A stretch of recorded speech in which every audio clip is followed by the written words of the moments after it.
नमस्ते दोस्तों, कैसे आप सब लोग। उम्मीद करती हूँ आप लोग बहुत अच्छे होंगे। मैं रमा आर्या फिर से आप लोगों का अपने YouTube channel India's beauty and culture में बहुत बहुत स्वागत करती हूँ।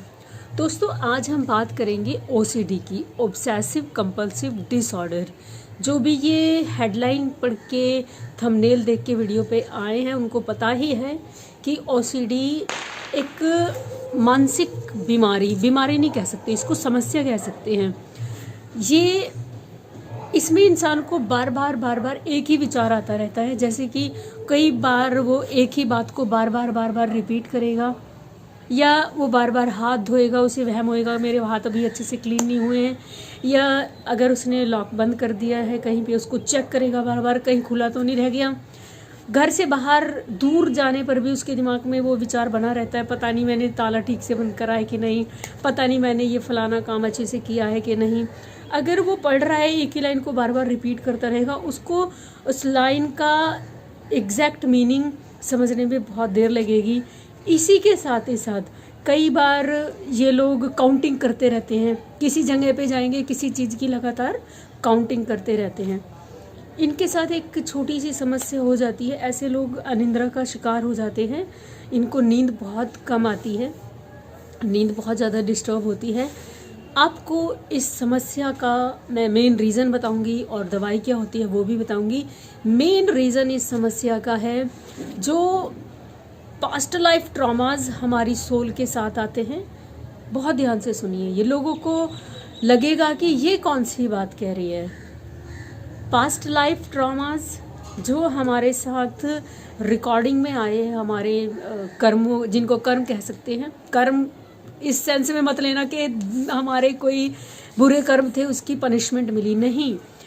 हम जैसा अभी जीवन जीते हैं ऐसा इम्प्रिंट हमारे आकाशिक रिकॉर्ड पे आ जाता है और उसको हम कैरी करके चलते हैं, हमारा नेचर, हमारी लर्निंग्स और बहुत सारी चीज़ें। तो पास्ट लाइफ ट्रॉमाज सेकंड जो बहुत बड़ा और मेन है, पहले वाले कारण से भी ज़्यादा मेन है, बैड पेरेंटिंग। आज जो हिंदुस्तान में और एशियन जो कंट्रीज़ है उनमें बच्चों को पाला जाता है, बहुत ही मिजरेबल हालात में पाला जाता है।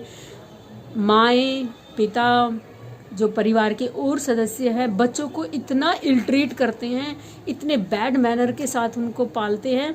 मैं जब लोगों के घरों में कई बार जाती हूँ और देखती हूँ कैसे बच्चों के साथ मिसबिहेव किया जाता है। बिल्कुल हाल फिलहाल की ताज़ी घटना है। मैं एक परिवार में गई, 2 छोटे बच्चे थे, बिल्कुल छोटे छोटे, शायद एक 3 साल का रहा होगा, एक 5 या 6 साल का।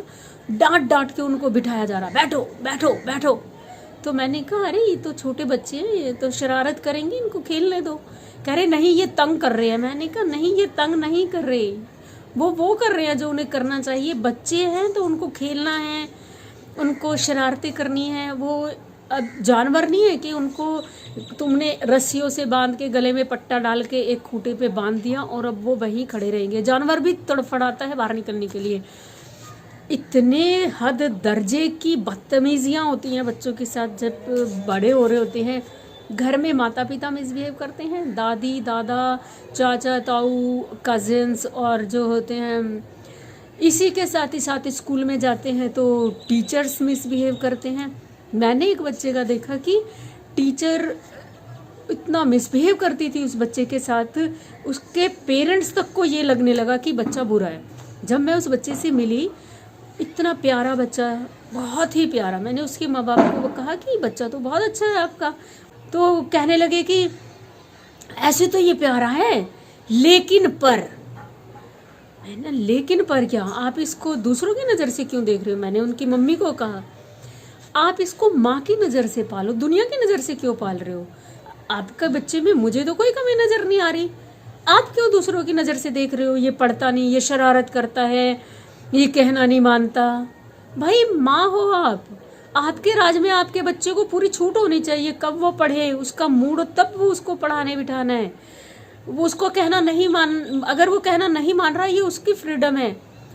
छोटे बच्चों पे इतना बोझ मत डालें कि बस उनकी पर्सनैलिटी ही पूरी डिस्ट्रॉय कर देते हैं। तो मैं ये कहना चाह रही थी आप लोगों से, स्कूल, सोसाइटी और सारा सब कुछ ये समझ लो कि सारी सृष्टि ही उन बच्चों के खिलाफ हो जाती है। और वो जो फूल की तरह खिल सकते थे बच्चे, जिनकी पर्सनैलिटी गजब की हो सकती थी, वो इस तरह के मानसिक डिसऑर्डर्स के साथ बड़े होते हैं। अपनी लाइफ में कभी खुल खिल के ना अपनी बातें कह पाते, ना खुल के जीवन जी पाते, और उनको बेचारों को समझ ही नहीं आता हमारे साथ हो क्या रहा है। अपने बिहेव से वो खुद भी परेशान रहते हैं और उनका परिवार परेशान रहता है। सोसाइटी वाले उनकी बुली करते हैं कि तू तो ऐसा है, तू तो देख बार बार एक ही चीज़ें कर रहा है। ऐसे बच्चा अंडर कॉन्फिडेंट हो जाता है, बच्चा हो बड़ा हो सब कोई। तो बैड पेरेंटिंग, बैड सोसाइटी, ये सब मिलके एक छोटा सा प्यारा सा इंसान जो दुनिया में आया है उसको पूरा खुलने और खिलने ही नहीं देते। चलिए, पता चल गया आपको समस्या का, यही 2 मेन रीज़न है। अब इसको ठीक कैसे करना है? दवाइयाँ इस पे असर नहीं करेंगी। जो भी किसी की दवाइयाँ चलती हैं, ये समझ लो कि वो हमारे जो नेचुरल केमिकल्स हैं, हार्मोन्स हैं, उनको और ज़्यादा ये समझ लो कि डिस्ट्रॉय कर देंगे। कोई भी केमिकल हमारी इस सिचुएशन पे, कोई भी दवाई इस चीज़ को ठीक नहीं कर सकती। सिर्फ और सिर्फ थेरेपी। मैं तो हिंदुस्तान में एक और बहुत बड़ी आपको रिवील कर दूं, एक फ्रेंड थी जिसने थेरेपी ली थी। वो बताती थी कि जो साइकेट्रिस्ट थे जो थेरेपी देते थे, उससे अजीब ऊट पटांग क्वेश्चन करते थे और वो अनकंफर्टेबल होती थी, तो उसको ऐसे दिखाया जाता था कि तुम में इतनी बड़ी कमी है और तुम कोऑपरेट नहीं कर रही। नहीं खुल पाता कोई भी इंसान अचानक से किसी के भी सामने। तो हमारे हिंदुस्तान में तो जो ये साइकेट्रिस्ट बने बैठे हैं, ये थेरेपिस्ट बने बैठे हैं, इनमें कोई 100 में 1 ही अच्छा निकलता है।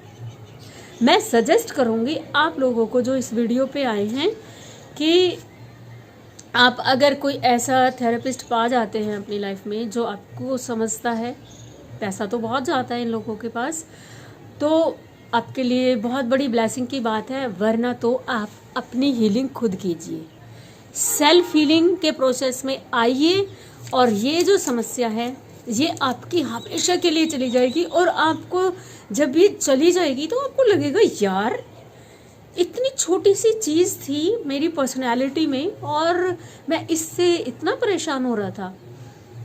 तो 2 चीज़ें हैं। एक चीज़ के लिए मैं आपको अपना इंस्टा आईडी यहाँ पे चलाती हूँ, इंस्टा आईडी देखना। उसके लिए आप मुझे इंस्टा पे पर्सनल मैसेज करना, और ये बिल्कुल फ्री होंगी चीज़ें। मैंने बहुत सारे यूट्यूबर्स को देखा है, मेरे व्यूअर्स बताते हैं कि जब वो कोई उनको सलाह देते हैं या पर्सनली ऐसे बोलते हैं कि इंस्टा पे हमें कांटेक्ट करो, तो वो उनसे फ़ीस चार्ज करते हैं। कोई फ़ीस नहीं है, ये ह्यूमैनिटी के लिए चीज़ें हैं जो मैं सिर्फ सबकी मदद के लिए करती हूँ। मैं आपको जो टॉप के साइकेट्रिस्ट हुए हैं जिन्होंने USA, UK एंड यूरोप में काम किए हैं, साइंटिफिकली काम करे हैं, उनकी कुछ रिसर्च पेपर्स, उनके कुछ PDFs हैं जो मेरे पास हैं। मैंने कहीं से मंगाए थे किसी की हेल्प के लिए, मैं आपको वो शेयर करूँगी। कुछ हमारी थेरेपीज़ होती हैं कुछ दिनों की, उसमें लिखा होता है कि ये थेरेपी हमें अपने ऊपर कैसे यूज़ करनी है, उनको फॉलो करना होता है कुछ दिन, और फिर आप इस जो ये इतनी मुश्किल समस्या लगती है उससे बिल्कुल ठीक हो जाते हैं। दूसरा, अगर आपको किसी और को फॉलो नहीं करना, आप मेडिटेशन कीजिए। सिर्फ और सिर्फ मेडिटेशन एक ऐसी चीज़ है जो आपकी हीलिंग करती है। आपका जो माइंड की प्रोग्रामिंग डिस्टर्ब हुई है, जो आपके न्यूरोट्रांसमीटर्स इस तरह से डिस्टर्ब हुए हैं जिनसे इंफॉर्मेशन ओवरलैप होके एक ही चीज़ बार बार कंटिन्यू होती है, इसको हीलिंग करने का सबसे बड़ा उपाय है ध्यान। आप ध्यान कीजिए, आपका मन मस्तिष्क शांत होगा। जो न्यूरोट्रांसमीटर्स में आपके गड़बड़ी आई है, बार बार ओवरलैपिंग हो रही है चीज़ें, वो अपने आप ठीक हो जाएंगी। ध्यान की बहुत सारी विधियां हैं। जो सबसे बेसिक और सबसे ज़्यादा इफ़ेक्टिव मुझे लगती है वो है सांसों पे ध्यान की विधि। आप शांति से बैठ जाइए आंख बंद करके। स्पाइन आप हमेशा सीधी रखना, क्योंकि हमारी जो स्पाइन है वो ध्यान में एक बहुत बड़ा टूल साबित होती है ध्यान करने के लिए। तो स्पाइन सीधी करके आइज़ क्लोज करके आपको बैठना है। 3-4 गहरी सांस लेंगे नोइंगली, और उसके बाद अपनी आती हुई और जाती हुई सांसों को देखेंगे। कितना देर करना है? जितनी आपकी एज है। जैसे मेरी एज है 48, तो मुझे 48 मिनट्स करना चाहिए। और अगर मेरे पास एक सीटिंग में नहीं है इतना टाइम, तो मुझे क्या करना चाहिए? दिन में 2 या 3 पार्ट में इस टाइम को डिवाइड कर लेना चाहिए। बेस्ट रहता है एक समय पे ही बैठना। आप 2 टाइम बैठ सकते हैं कभी भी, या एक टाइम भी बैठेंगे तो चलेगा। किसी भी समय जब आपका दिमाग बिल्कुल फ्री हो कि मुझे ये भी नहीं करना वो भी नहीं करना, समय कोई भी हो, कभी भी बैठो, कभी भी। कि ब्रह्म मुहूर्त में बैठना है कि इस मुहूर्त में, ऐसा कुछ नहीं है। जब आपके पास समय हो, जब आपको दिमाग को डिस्टर्ब करने वाली कोई भी चीज़ ना हो कि मेरे फलां काम पड़े हैं, दिमाग का काम पड़े हैं, उस समय आप एकदम फ्री होके बैठिए।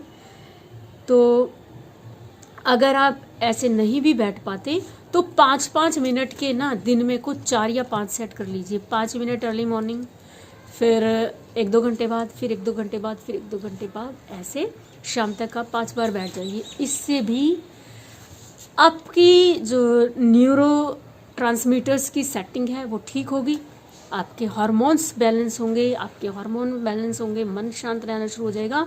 तो ये इन्फॉर्मेशन जो ओवरलैप होती है ना, बार बार एक ही चीज़ हो रही है, इसकी समस्या एकदम ठीक हो जाएगी। 100% गारंटी के साथ कहती हूँ, क्योंकि जब भी मैं कोई वीडियो बनाती हूँ, मैं बहुत सारे लोगों पे उसका एक्सपेरिमेंट कर चुकी होती हूँ। उसके बाद मैं आप लोगों को ये थेरेपी या कोई भी उपाय बताती हूँ। उम्मीद करती हूँ वीडियो आपके काम की रहेगी। अगर वीडियो आपको अच्छी लगी है तो लाइक, सब्सक्राइब, कमेंट ज़रूर करना। ये तो खैर एक रिचुअल है, आपकी मर्जी है। मिलती हूँ आपको नई वीडियो में किसी नई इन्फॉर्मेशन के साथ। तब तक के लिए आप मस्त रहें, स्वस्थ रहें, खुश रहें। Bye bye.